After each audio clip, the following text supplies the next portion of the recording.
Welcome, our fellow lovers of love, and thank you for joining us on yet another excursion through the stream of consciousness, down the river of tranquility, to fill the lake of life with love.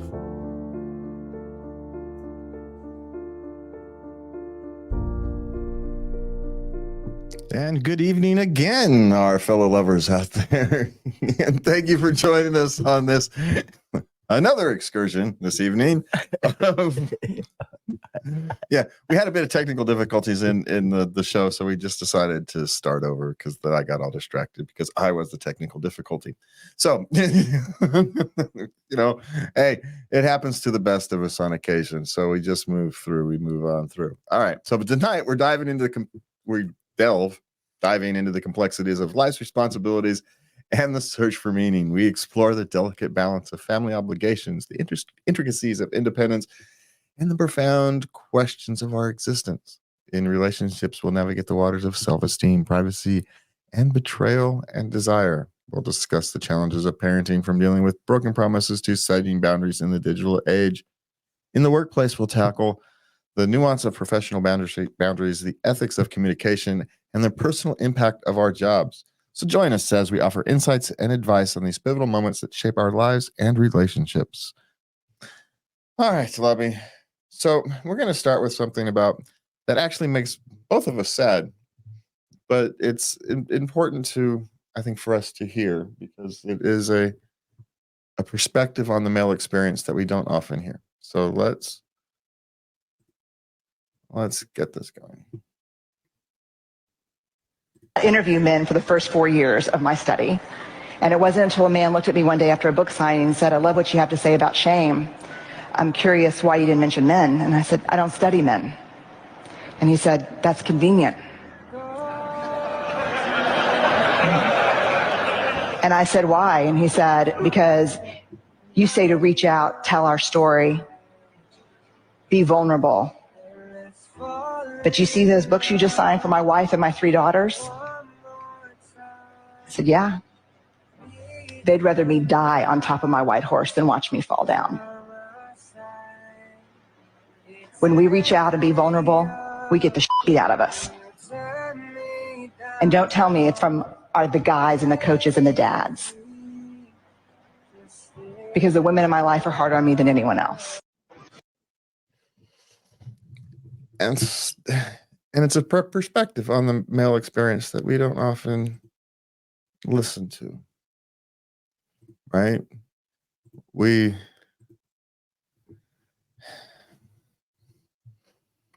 spend a lot of time talking about, what it means to be a man. Rightfully so. We should have these discussions because it evolves, right? What it means to be a human evolves. What it means to be a woman evolves. So these discussions are good, but we aren't often honest with ourselves about what these issues really are. And we can't be honest with ourselves as long as we don't hear what we're actually saying. You notice he wasn't complaining. He wasn't complaining that the women in his life were harder on him than everybody else. He was stating a fact. It wasn't a complaint. It was just the truth. And it's actually a good thing. It's a double-edged sword of all this. In order for us to become the men we want to be, we have to care about something bigger than ourselves. For most of us, that's our family. It's our spouse, our children, those we care about. Others find it in humanitarian work or in religious work, or, everybody has their own path. But for the vast majority of us, it's in family. And so it's right that the family holds you responsible. You want that responsibility. It makes us better men. But let's be honest about who's being hard on us. Visually, it looks like the boys are hard on us, right? But those are like war stories, It's, we don't take that seriously, except we do. Your male friends are going to be honest with you in ways that others won't. Those friendly jibes. Yeah, they can sometimes be telling you something you need to work on.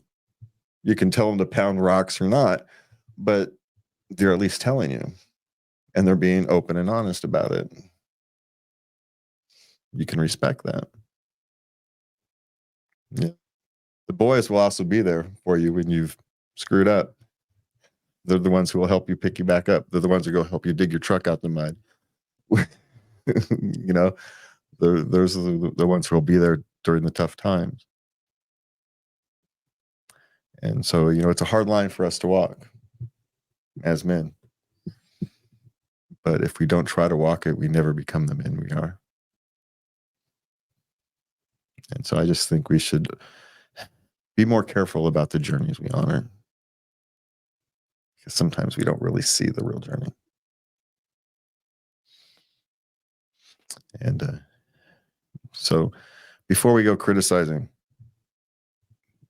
anybody, ourselves, womanhood, maleness, any of those things, you know, you really should. You can't walk a mile in your shoes, but you can walk with empathy. You can listen to their perspectives on how they mean it, not how you interpret it. Because your own path is going to color your interpretation. Whether you're a man, woman, or somewhere, you know, something in between, or other, whatever it is.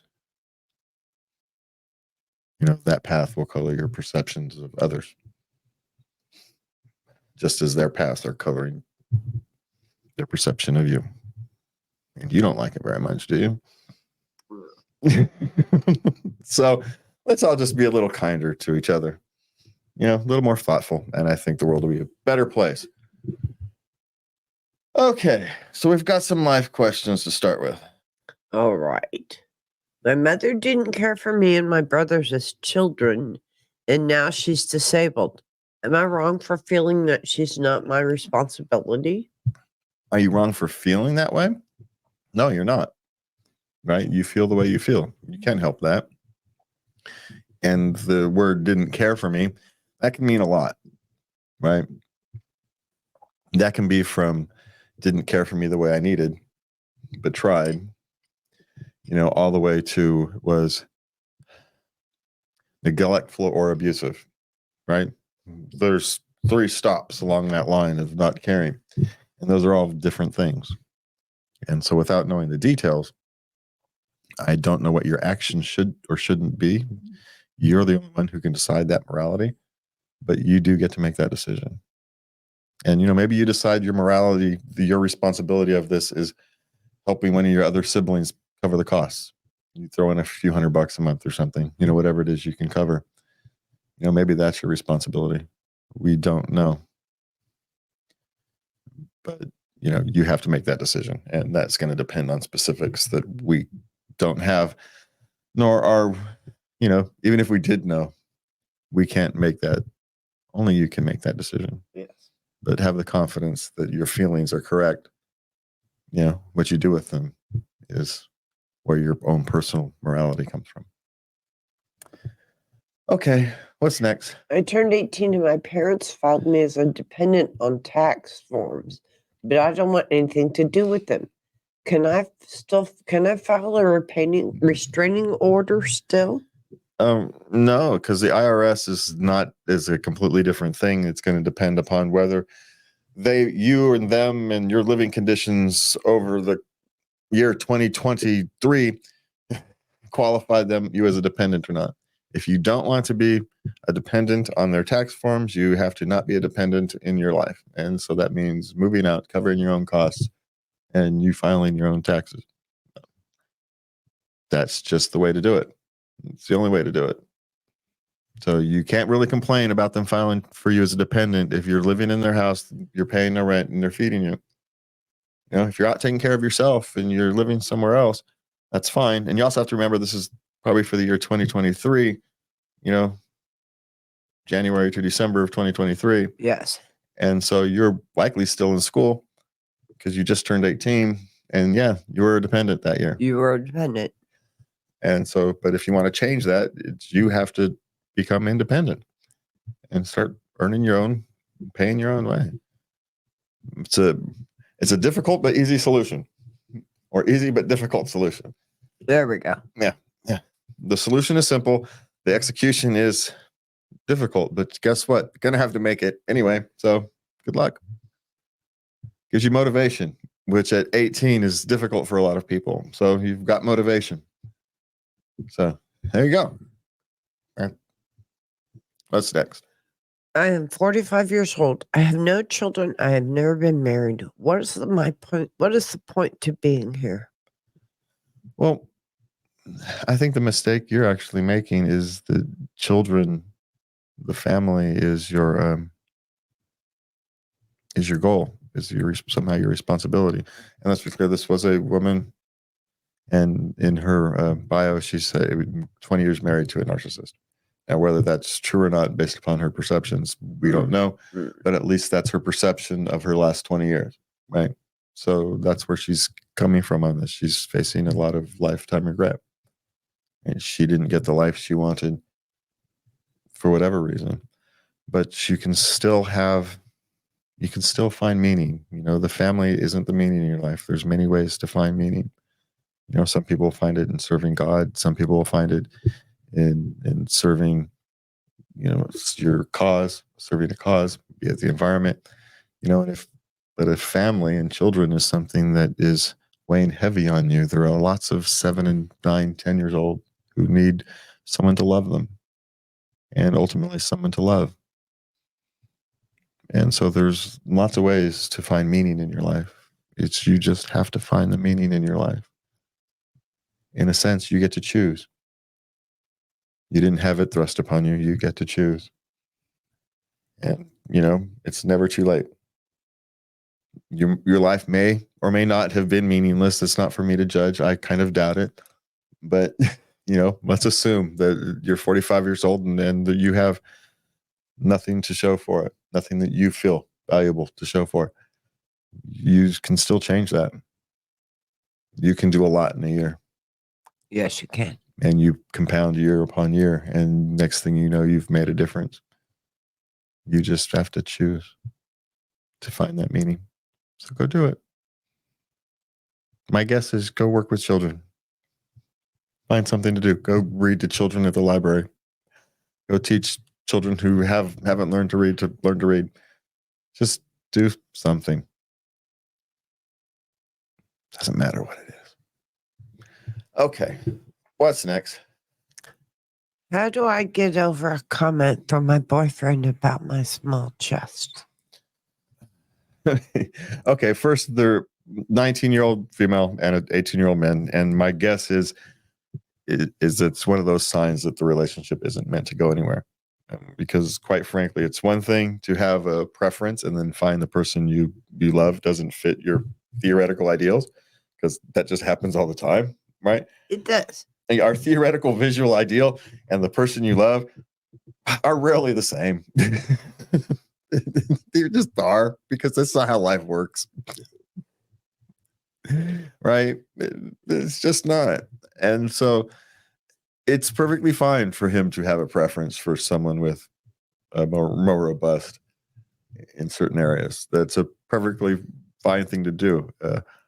How do you express that or don't is the question. And at 18, he's clearly not mature enough how to deal with that.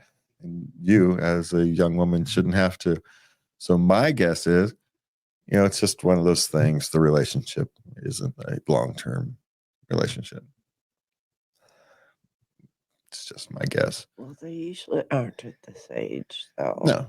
No. And this is you making your boundaries, and you deserve to be treated better than that. Yes, you do. And he needs to learn that, you know, you can express these. Yes, you're allowed to express your theoretical preferences, but if you're going to do that, you dang well better be good at it. And so, right? There's nothing wrong with you know, expressing theoretical preferences. You just have to be good at it. It's not a place for amateurs to wander. Just saying. It's not some place to wander, but sometimes they'll ask you questions, and if you have to answer honestly, you answer honestly, right? but you can answer it in a way that doesn't make them feel like less than they are.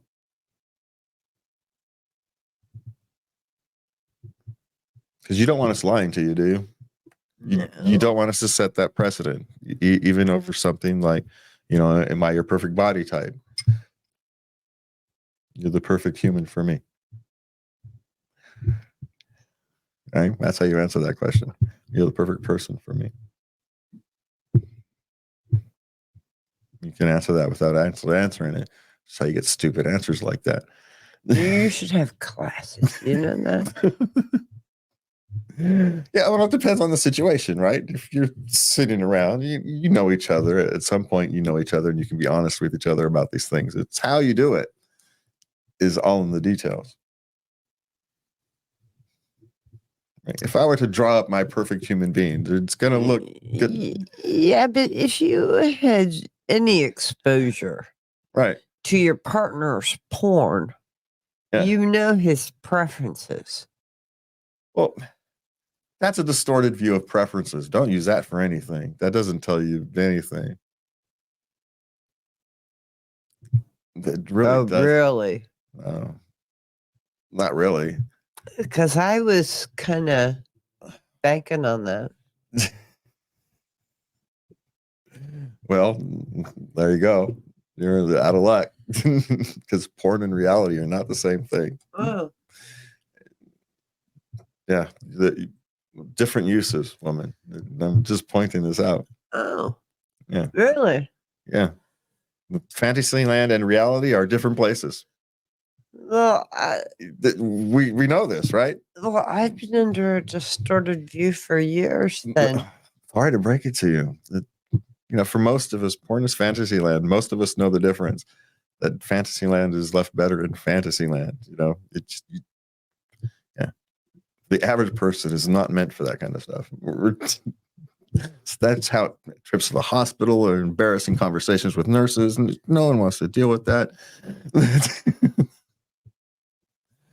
Just pointing out. All right, what's next?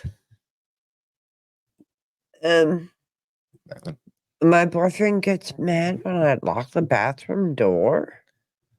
Okay, this probably he comes from a family where, for whatever reason, the bathroom doors weren't to be locked. It was a sign of disrespect, lack of trust. Who knows? Maybe you're a very religious family and you don't want teenage boys in the bathroom for long periods of time, locked doors. Who knows? Whatever the reasoning was. And so he's carried that over. And so that's the explanation. Now, whether you should put up with it or not is a vastly different discussion. The discussion is, okay, find out why.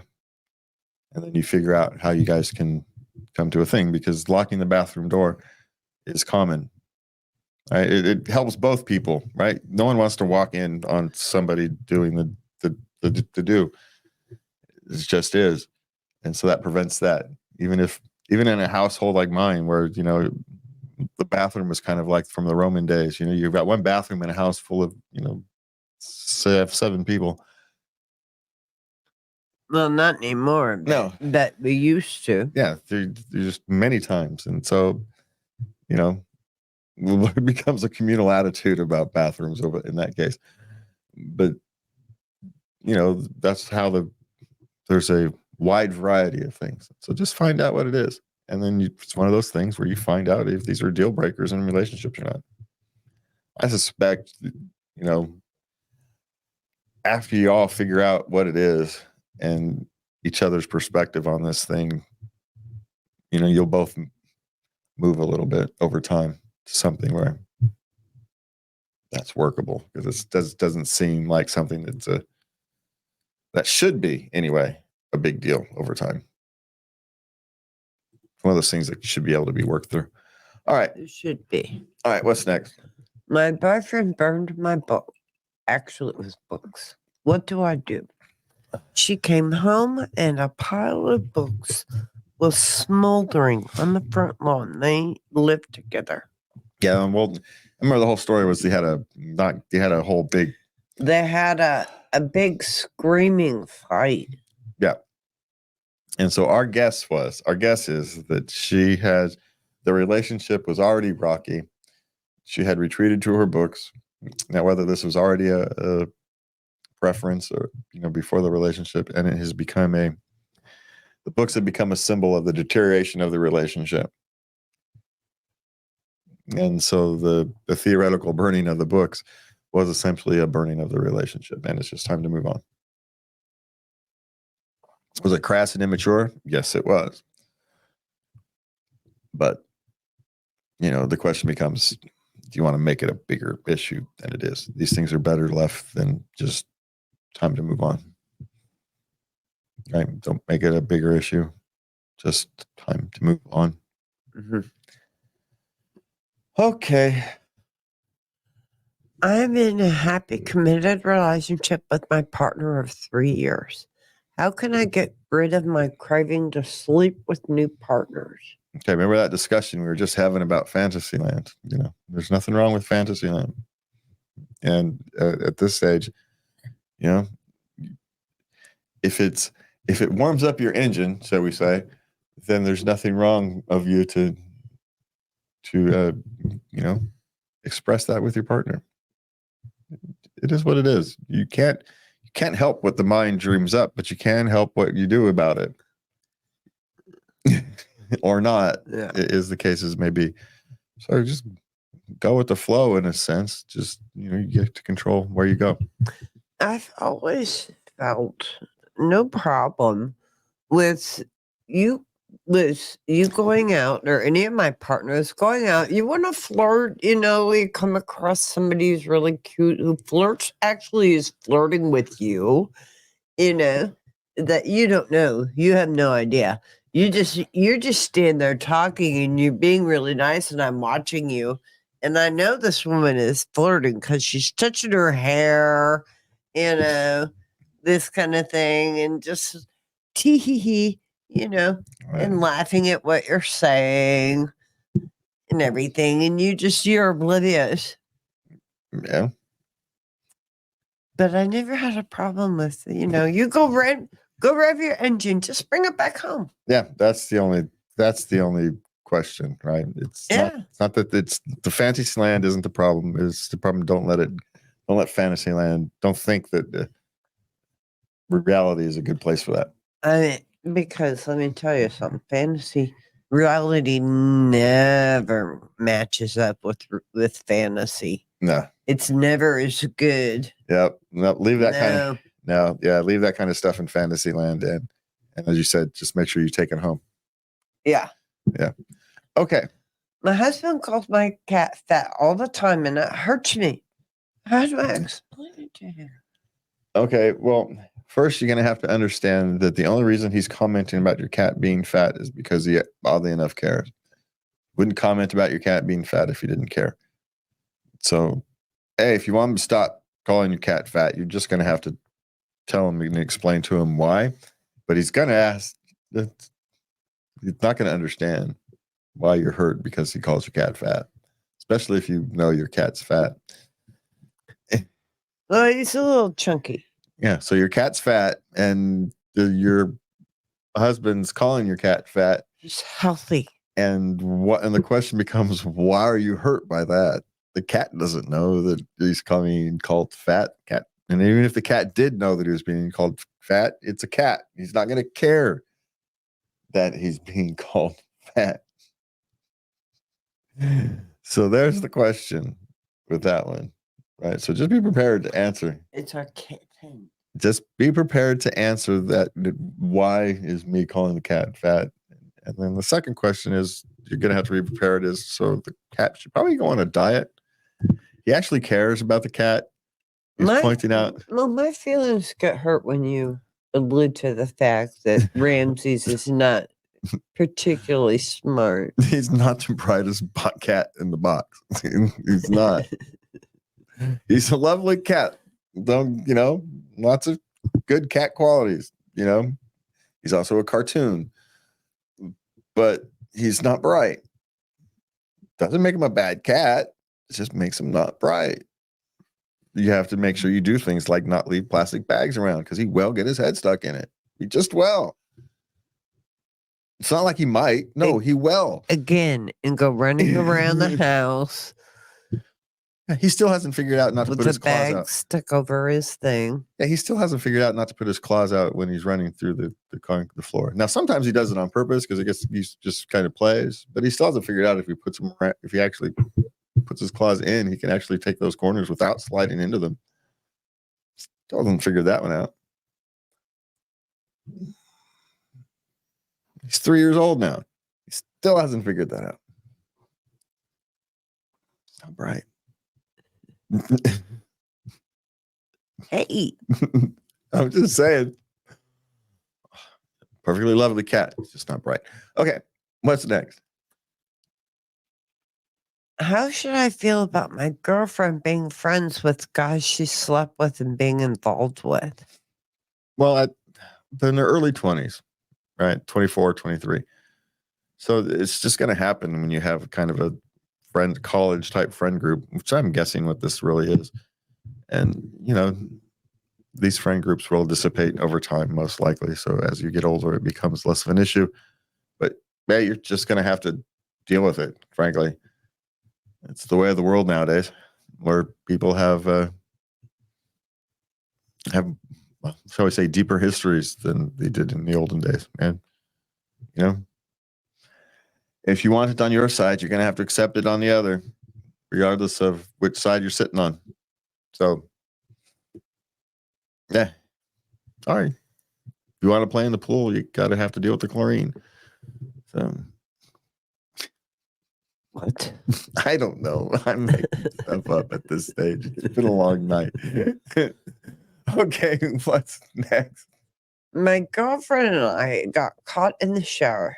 Now what? By her mom. Got caught by her mother. Yes, well, this one's actually relatively easy. You just be Mr. Invisible for the next couple months. That's really all you do. I mean, she didn't want to see that either. So, in that sense, don't remind her. And You'll be all right. you'll be all right. Yeah, I mean, you are both adults. So it is what it is. But, yeah, don't. My suggestion is, be Mr. Invisible for a little while. That's it. It's my suggestion. Whether it's a good one or not, it is. But, yeah. And next time, plan better, for the love of God. Just because she's going to the mall for a little while doesn't mean you have, you never know how long a day trip is going to take. You've got to actually be out of town before you guys do that kind of thing. Knuckleheads. Be smarter about it in the future. Kids. Teach them anything. All right. We're on to parenting. What's Okay. next? Ex promised Disney and didn't deliver. I did, and it's a problem. Stop it. Again. Yeah, stop it. The answer is to stop delivering and fixing his problems. Yes, people are going to be disappointed, but life's like that sometimes. You can't continue to fix the problems. It's not good for you. It's not good for your children. Ultimately, it's not good for him because he never has to really accept responsibility. Not that he's going to do it anyway, but that's irrelevant. You're making it so he doesn't have to. So the answer to the question is you stop doing it. Your kids know. Yeah, they're going to be disappointed, but they'll be disappointed at the right person. Well, not for the first time because they're used to you stepping up and fulfilling these. Unfortunately, Yeah, you set yourself up for that one, didn't you? But it's all right. You're tough. You've managed to do all the other thing. You can do this, right? If you can manage to cover for his mistakes, well, then you can cover for his mistake this way. Yeah, because it didn't work the other way, did it? Yeah. take them to do stuff you want to do with them. Yeah, just whatever you do, stop covering for. It doesn't matter if it's a him or her. Just don't cover for your other partner. It was a him.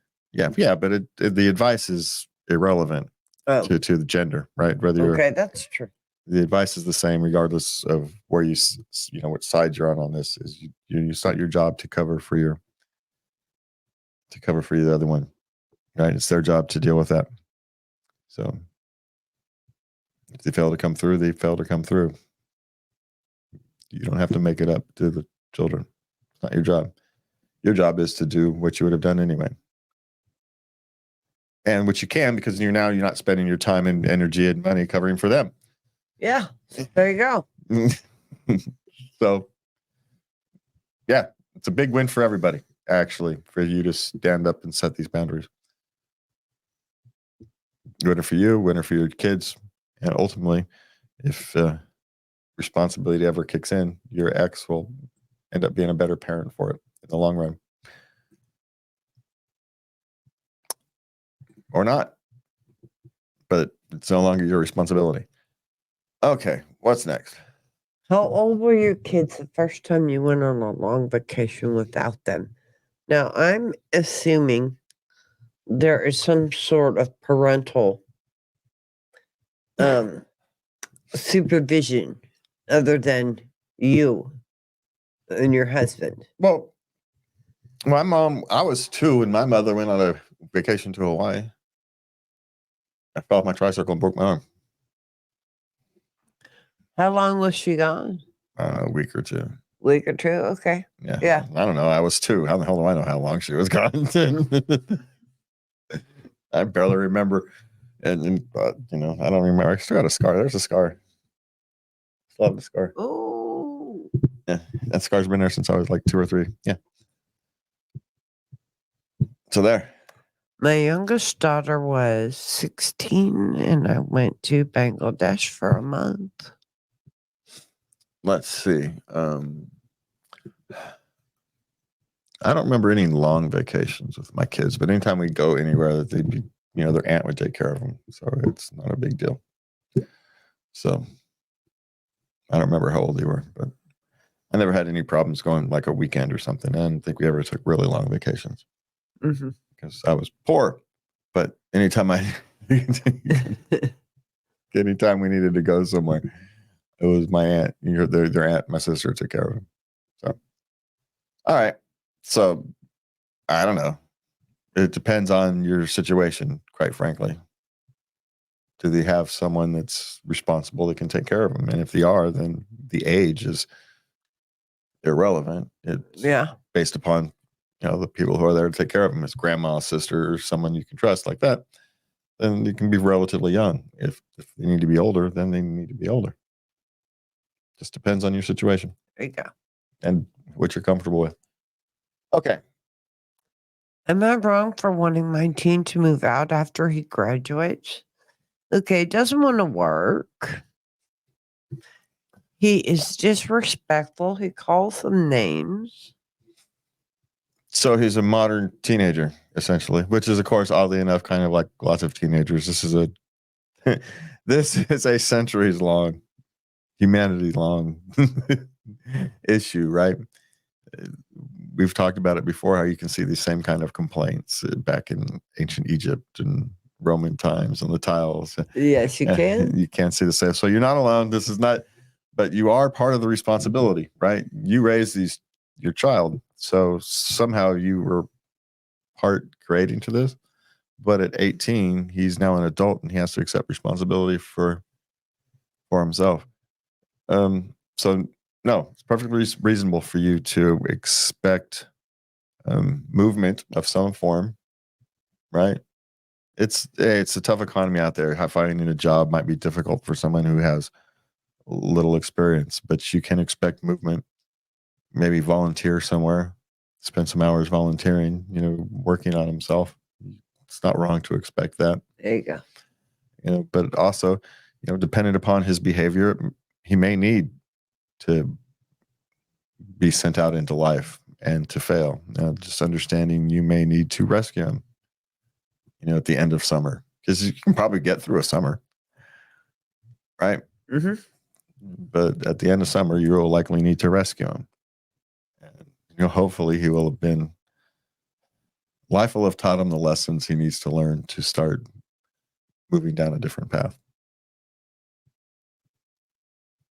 It's a long shot, but if you're at that, sometimes all you've got is long shots left. But the nice thing is, the good thing is, most of them figure out a way to become a responsible adult. Most of them do. We usually do. I was in bad shape at 17, and I joined the Army because I knew I had very few options in the little town that I grew up in. And that may be an option, for someone who has lost his way or never found one. A year or two in the military may or may not be an answer. Well, you're going to have to spend a minimum of 3. I think you can only do 2 now. Oh, really? I think so. But you'd have to ask them what jobs that only require a 2-year enlistment. yeah, I think probably the infantry, the ones where they need people and they don't need a lot of training. Well, there should be a list. Yeah, but what you need from him is movement towards a better future. And if he's not giving you any movement at all, then that's a different question. And if he's, yelling, being disrespectful, and all kind of that, you don't have to put up with that as a human being. So, okay, what's next?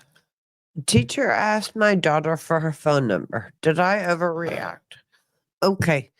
Now, what they do is at this school system is when the kids graduate, they go around in their cap and gown to their junior high and grammar school teachers, and one of the teachers kept asking for her phone number, not just once, several times. And this lady just went off and got up in his face and yelled at him and everything in front of everybody. Yeah, well, it's not, probably not, right? The schools are, they are a place where danger may lurk. So I'm going to say, did you overreact? Probably not. I'm not personally one for big public displays, but it may have been warranted. So really, if you really want to do something, is you bring that up to a higher official. Mention this behavior to a higher official. Mm-hmm. That's what I would actually do. Okay. Because it's one thing for a teacher who is maybe a mentor type figure to a student to want to keep in touch, right? As they go off to college and whatnot, Mm-hmm. have someone to reach out to and whatnot. That can happen without it being creepy, but you shouldn't need to ask more than once. In fact, they'd probably offer, as a student would offer, that you don't need to ask in that kind of a situation. So, yeah. Did you overreact? I don't know. It depends upon your feelings on a public display, but you should probably follow up a little bit with that. Send that, talk to a higher, send a note to the district itself. There you go. I would, yeah.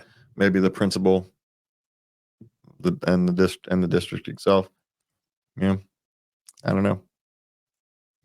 Maybe even farther, depending upon your feelings about that. Okay, what do we have next? How do I explain to my 6-year-old that I don't want her on YouTube or TikTok? As she's 6, at some point you don't. You just tell her no. Well, you explained it a couple times, Yeah. simplistically. But she wants it, so she's still gonna be at you. Yeah. It's like why you don't touch the stove, except this one you don't. She doesn't have any say at all. So you get to at some point because I said so. Right? Because they're gonna push. They're gonna say they don't understand because they don't. They're 6. So it's because I said so. You can't be afraid to say no as a parent.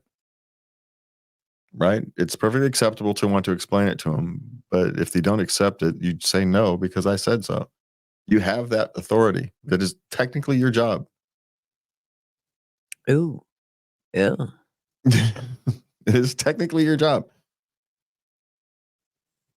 Yeah, saying no is part of being a parent.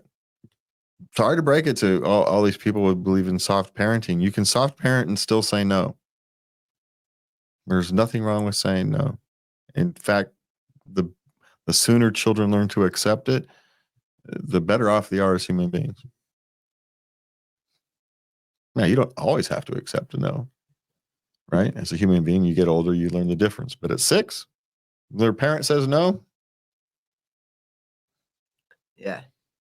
Sorry. You don't get to go play on YouTube and TikTok. It's because I say it's dangerous. But why? Because I said so. That's all they need to know. What are you going to do? Break out a chart and statistics and and talk about all the dangerous things that could theoretically happen to them, either psychologically or physically? Like they're going to understand any of that. And they'll still argue with you. Yeah. Like a little lawyer. Yeah. Well, the percentage is it won't happen to me. Yeah, but I'm not taking the risk. Yeah, you're right. The percentages are nothing bad will happen. But guess what? I'm not willing to take the dice roll. Thank you very much. So I'm not doing it. Yeah, you don't have to explain that to a 6-year-old because they're never going to accept it anyway. Yeah. No. So you say, because I said so. There's a reason that is a thing, that is a saying that is stuck around for thousands of years. Because it's reality. Don't try and 6-year-old your way out of reality. No, because I said so. It's okay to say that. All right. Am I overreacting for not wanting my kids around my parents' dogs? The dogs are a new acquisition. She was not raised around dogs, and she's just not comfortable around her children. One is a baby. Well, yeah, and it depends on a number of factors, right? You got small, excitable dogs that are unpredictable. You've got larger dogs that, while not necessarily unpredictable, they're still animals, and if they do become unpredictable for some reason or another, they can be dangerous, right? And so it's not like it's a totally unfounded fear, but my suggestion is to learn the dogs. Right? So the reality is most dogs are perfectly fine. Right?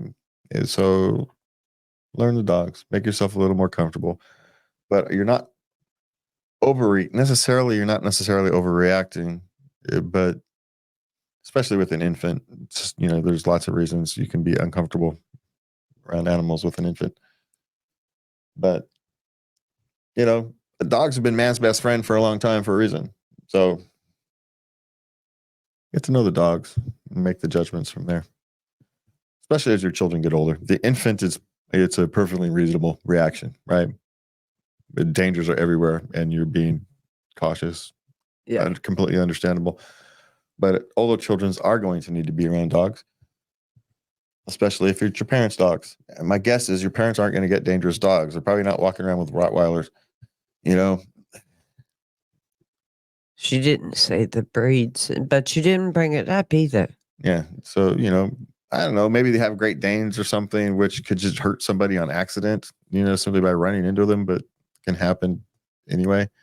So it really depends. Get to know the dogs would be my guess, but being cautious is not overreacting. I will say that. All right. When to tell my son he's having surgery. He's 4 and he's having a tonsillectomy. You want to tell him as soon as you can because he knows something's going on. So as soon as you can inform him about what's happening, as long as you don't make a huge ordeal out of it, he won't make a huge ordeal out of it. So don't make a huge ordeal out of it. Treat it as a matter-of-fact thing, and he will treat it as a matter-of-fact thing. He's going to feed you, and Mom, it's going to be hard because surgery is a scary thing, even for something that's relatively, routine now. It's a tonsillectomy, right? Yes. Yeah, it's still a scary thing. Yeah, well, they put him to sleep, so, It's still a scary thing. So you're going to have to buck yourself up and treat it as a routine thing, right? It's like he's going in for a haircut. Yeah. Yeah, it's going to be hard, but the closer you can get to that, the easier time he will have. And he gets to have ice cream after it. So just keep distracting him with he gets to have like all kinds of ice cream. And make sure he gets to have all kinds of ice cream. I don't know if they still do that, but I would make sure it happened. yeah, make sure it happens. It not only does it help soothe the pain of the throat, it helps soothe the emotion of the child. It does. So because children love ice cream. All right, so now we've got some more questions to cope with. All right. How do I tell my boss we are not friends without hurting his feelings and hurting my job? Well, why do you need to tell him? Why don't you just, let him figure it out from your behavior? Yeah, don't act like a friend, but there's no reason to, unless maybe her boss has no relationship. Oh, I'm assuming it's a her because it's just written that way. Yeah. Yeah. It's that he probably has not much of a life. She's nice to him because it's her nature. And so he has misinterpreted it as a friendship rather than just as a professional relationship. So just don't let your relationship, just don't behave like anything more than a coworker, and the relationship will be reinterpreted properly. So just start acting like a coworker. Mm-hmm. And if it becomes to the point where you feel you must actually deal with it, yeah, don't go to HR first. Actually have a discussion. Right, because he may have been willing to, he may not even realize that he's doing it. So actually just have a professional discussion about work boundaries. If he's sending you a text message, only answer it during work hours. Even work questions, just don't answer a work question after hours.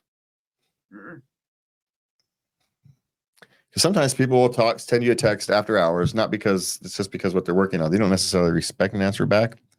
But if you answer back, then you think they're having a friendly conversation. So just by controlling when you answer back, you're maintaining control of the relationship. Do it all the time. Now, sometimes I answer even on my days off, but it depends on the individual relationship. And, I have issues that I have to deal with, right? So sometimes issues can wait and sometimes they can't, right? And if the station's off the air, I have to go deal with it. I don't get to put that one off. I know. Sometimes if it's a question that I can answer, tomorrow or next time I'm in the office, then it waits.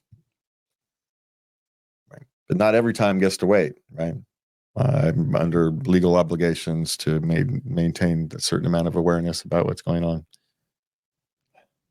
Otherwise, the FCC gets mad at me. No. Yeah. All right. You're so powerful. Oh, yeah. I'm so powerful. Yeah. No, I'm not. All right. So what's next? Have to inform employee her contract isn't being extended, but have to decide between telling her as soon as possible or waiting a week to tell her in person, which is more courteous. Okay, this actually depends how long it is. Are we talking weeks before the contract ends, or are you talking she's got 3 months? She has weeks. Then you tell her as soon as possible. You pick up a phone and you tell her as soon as possible. If you had a couple months, then okay, it's waiting a week isn't gonna cause anything. But if she's got 3 weeks, 4 weeks, then that week is a huge time period. So it depends. Mm-hmm. And then what you do is you follow up when you get the chance to go and have that personal conversation. It's the right thing to do. So you make that personal phone call and let her know as soon as possible. And then you follow up with, the personal conversation. Mm-hmm. Because it's likely not personal, right? These are tough times. People are getting laid off and people who are contract workers are not going to be extended because you were there for a short-term project, and that project is now either over or ending. You knew that was going to happen at some point. That's why you're on contract. Contract workers, freelancers, they understand this. But it's nice to know as soon as possible. Trust me, we understand this. Freelancers, we understand the contract's ending. We understand that most often we're working ourselves out of a job. We get it. It's fine. Just be open and honest with us. It's not the same as a regular employee who's expecting to be there for 5-10 years, right? They know they're under contract. They know at some point this contract isn't going to be extended. Otherwise, I'd be an employee. They get it. They know it's going in. It's part of the deal. But be as human as possible. So do both. Is my answer to that. Okay. All right. How do I tell my employer to stop spamming the shit out of everyone when he has 1 month of bad sales? You don't. You just ignore them like everybody else does. Yeah. I'll guarantee you, everybody else just ignores them. They don't even read the whole thing. I'll guarantee it. It's just what happens. Bob is mad again. Sales are down. Bob's mad again. Nothing happens. So just don't worry about it. So, yeah. Sometimes bad months happen. But, you have to understand that they have pressures you don't. They have to meet payroll. They have to pay loans. They have to, right? They have obligations, pay taxes, suppliers. So a month of bad sales can mean all those house of cards come tumbling down if it happens on the wrong month. So it's not like he's under stress. Understand that.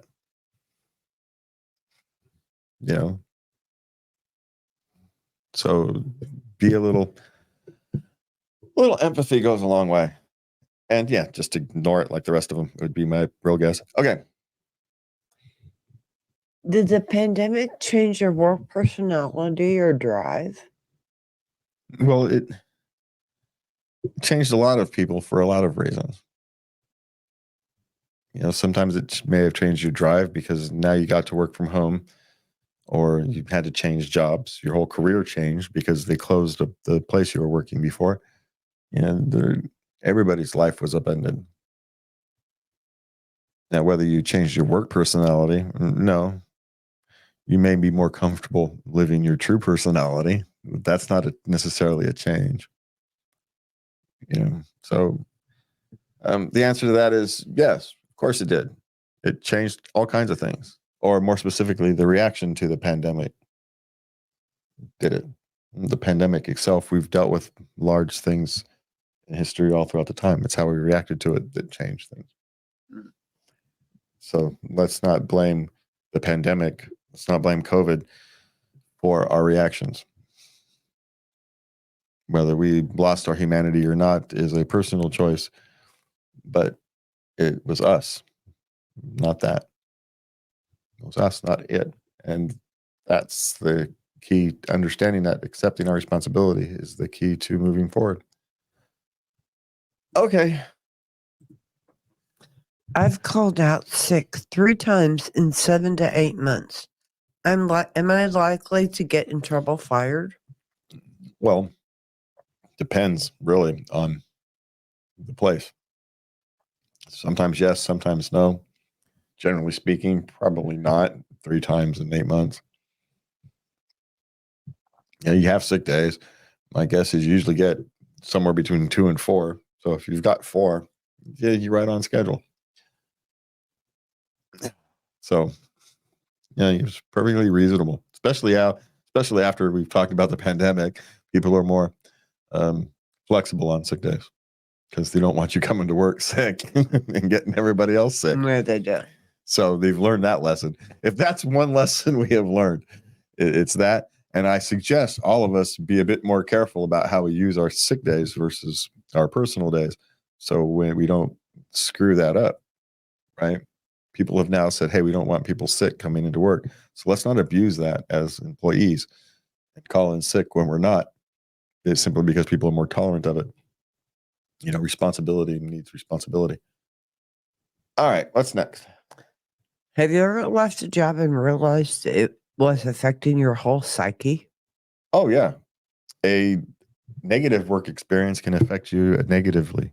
The reverse is also true. A positive work environment can reflect you positively, right? It can boost your self-esteem. It can boost your self-confidence. It can do all kinds of things. Just as a toxic work environment can drag you down into the depths of depression. And so it is perfectly reasonable to have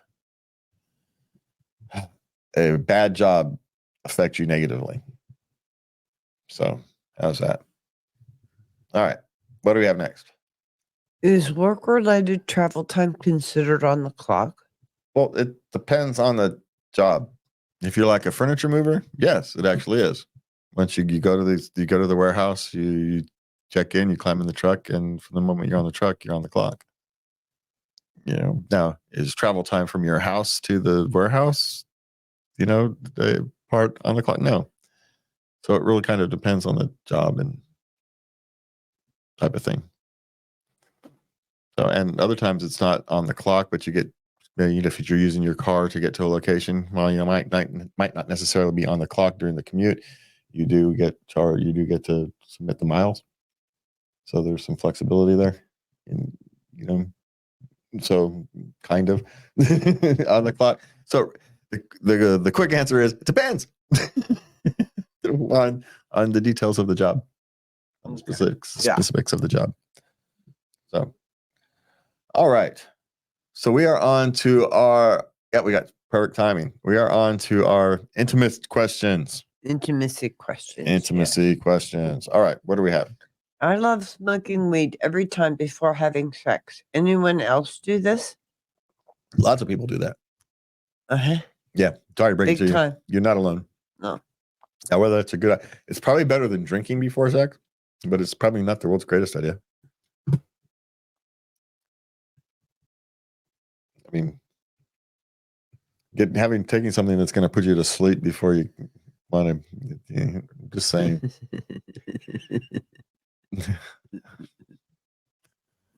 When you're young, 19, 20, 25, probably doesn't make a difference. But when you're older, you end up, you lay down, and, well, now I'm too tired to do anything. Yeah. Can't we just talk? You want to watch a movie? Yeah, that's you sit down to Netflix and chill, and the problem is you just chill. Yeah. That's the problem. And the thing is, you're old, and it's fine. My knees hurt anyway. My back is sore. Whatever it is, it's hurting that day. Right? There's always something. There's always something. So enjoy it while you got it. How's that? Okay. What do we have? How do people take nudes and not feel shy or embarrassed after? I'm dying here. Well, not everybody has a negative view of their body. It is quite human. Don't get me wrong. The people who are comfortable taking nudes and that kind of stuff is far outweighed by the people who aren't. So you are actually in the vast majority. Right? So if you are going to do that type of thing, you just have to accept it. Right? Accept your body as it is. And yeah. Is it going to be easy? No. But it's also maybe telling you that you probably don't want to be doing a lot of that. Yeah. It's not mandatory at all. Yeah. No, especially in the modern age where those things can end up hitting the internet. And if you're not, so in the modern era, if you're going to be taking nudes, you better have to get to the part where you accept that they may hit the public. Right? It's not like the Polaroid era where, you're taking Polaroids and, the worst thing that could happen is some burglar can steal your Polaroid stash. And,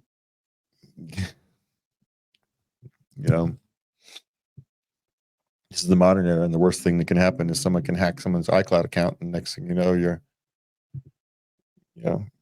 your pictures are all over the internet. Not that anybody cares, but it can happen. And there's so much nudity in the internet now that you're 3 nudes, no one cares. Sorry. Yeah, but you care. So my suggestion is stop taking nude pictures because you're not comfortable enough with it, or learn to become comfortable with your body, or you can do both, which is probably the best thing to do. Not take nude pictures to get sent around, but become comfortable with yourself. So at least when you have someone to share your body with, you are comfortable with it. Okay. Kissing after oral. Okay, this was written by a woman. Her husband likes to do it to her and then kiss her. Okay. And she's just like, is this common or what? Well, let me put it this way. I'm not going to answer the commonality of it because it's a personal thing, but it's natural to feel kind of to get the ick over that kind of thing, but you have to also understand it was perfectly fine for him to be down there.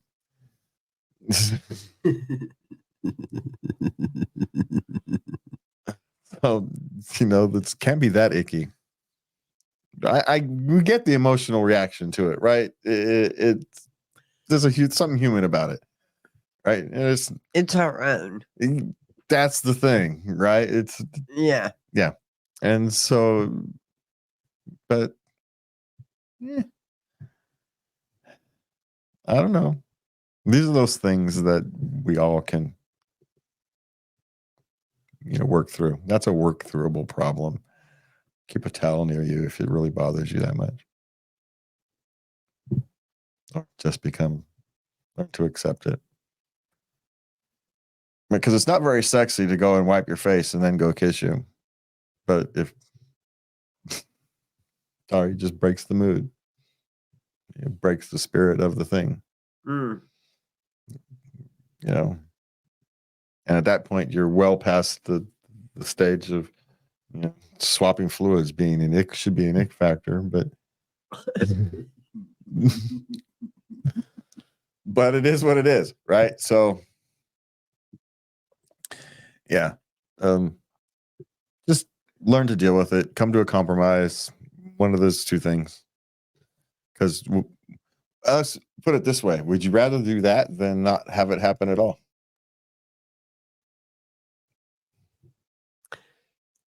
No, it's a little on the wild side. No. Yeah. Come on, fair. Yeah.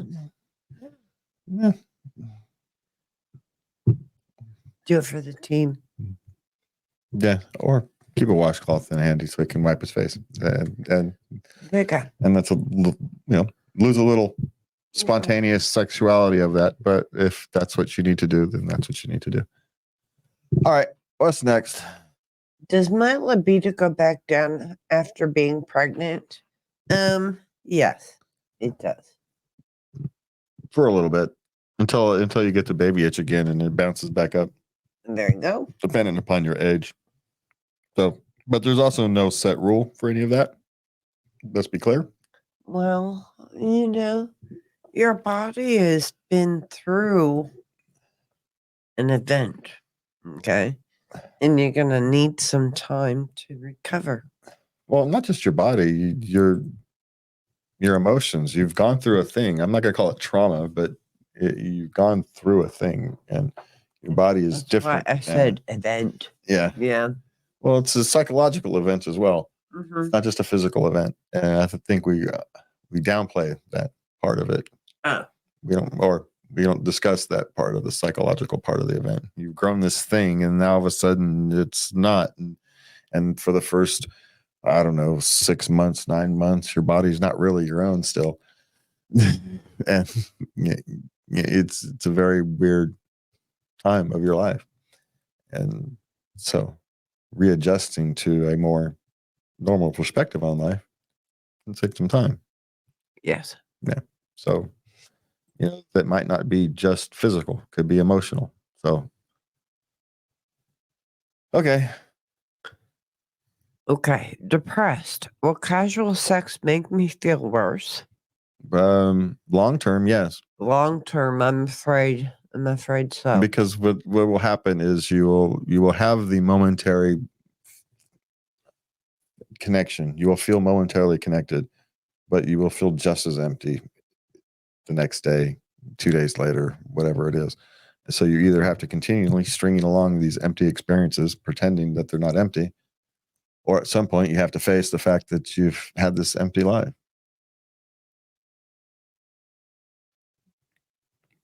Right? Because you're already depressed. And so you're not solving your depression, you're covering it up at best. At best. At best. And that's what you're hoping at best. And it rarely works out. Yeah. Because you're out looking, you've got a bunch of lonely people out, lonely and or selfish people going out to just take care of themselves. And you're looking for a human connection and all of that. Yeah. That's just bad soup, man. That's bad ingredients for soup. So it's just Yeah. So deal with the depression. I get it. I'm not going to judge how if you just need an emotional lift and you go out, you have a good time, and you have that emotional lift for a day or a weekend or whatever it is. I'm not going to judge anybody for that because Lord knows we've all been there. We've all needed, even if it's a phony lift, we've just needed the lift, right? I can get it. Just don't think it's a solution. Not for depression. No, it's not a long-term solution. Mm-mm. It can, a moment of relief. Okay, fine. But don't expect any more than that. And you string too many of those together and it's just an empty, hollow place. It really is. And it doesn't matter what side of that thing you're on. Okay, what's next? How did your anatomy and enjoyment of sex change after having a child? Well, the human body is an amazing thing. The lady bits go back into pretty much just how they were, really, as far as I can tell. And every time I've had 3. And but there's stretch marks now, my battle scars, and the tummy wasn't, as flat, of course. And the hips widened. They do hips widen after childbirth a little bit, And and like we said earlier, you're really not you're kind of busy, right after you have the baby. Yeah, and for a while. Yeah, and long term, your enjoyment of sex is going to all change, but it can change in lots of different directions. There's no set. Yeah, I don't know. Yeah. Your particular case is going to be as varied as any. Yeah. Good luck, because no one knows, because it's dependent upon all kinds of things, health and emotion, and stress and blah blah, and all kinds of things. Your own personal desires and and fantasies and whatnot and blah blah. Yeah. So the enjoyment of sex, who knows? That's individual. But as she discussed, the body is relatively uniform, right? How much on any particular person, but it's you should go back to relatively normal, but there will be changes. And sometimes you think they're for the better, sometimes not. Sometimes you look better with wider hips, a little more robust in the breasts area. It can happen, right? Well, they've made statues of women. I'm just saying, all these things. So yes, these things change, but guess what? Things are going to change whether you had a child or not. Yeah. Okay. So so there it is. Yeah. All right. What do you have? Last question. Okay. Are vanilla guys unattractive, sexually speaking? See, he's been watching porn. It's a guy. He's been watching porn in the BDSM. Okay. And because he thinks, because it's kind of popular in his crowd. Okay. Okay. But he has absolutely no desire to be dominant. It's just not in him. Well, right? Okay. Well, So he's wondering if he's going to come across as like boring or something. no, you're going to find the person who's just as boring or not as you. There's someone out there for everybody. You're not into a big BDSM scene. That's fine. Most people aren't, despite whether it's perceived popularity or not. Most people aren't. You know, oh, sure, they may like to be blindfolded or lightly, have their hands tied, on occasion together lightly kind of thing. That's not the same thing, right? So let's be honest. Most people are relatively boring, right?